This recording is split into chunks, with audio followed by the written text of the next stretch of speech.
53वीं दीनी तालीम का एहतमाम किया गया। अंजुमन कादिया दीनी तालीम रैली का चार मीनार तक कुली कुतुब शाह स्टेडियम तक रैली निकाली गई। इसमें मेहमानान खुसूसी तेलंगाना के नायब वजीर आला मोहम्मद महमूद अली ने शिरकत की। रुकन असम्बली सैयद अहमद पाशा कादरी, उलमाए कराम के अलावा और भी दीगर लोग मौजूद थे।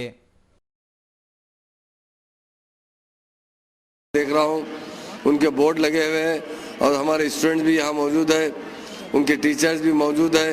और इन दो सब्जेक्ट पर जो बच्चों को, छोटे बच्चों को जो तकरीर का मौका दिया गया है, वो यकीनन हमारे लिए काबिल फ़ख्र की बात है।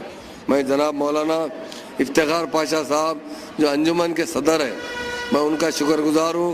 उन्होंने बरसों से ये सिलसिला जारी रखा है और ये हमारे लिए बड़ा अहम सिलसिला है।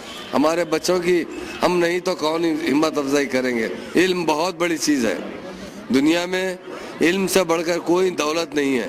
इस दौलत को हासिल करना हर मुसलमान का फ़र्ज़ है।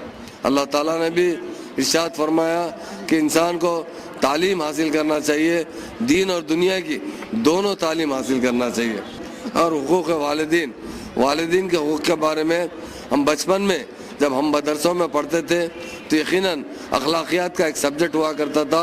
उसमें ये तमाम बातों की तालीम दी जाती थी कि माँ बाप और बुज़ुर्गों का किस तरह एहतराम करें।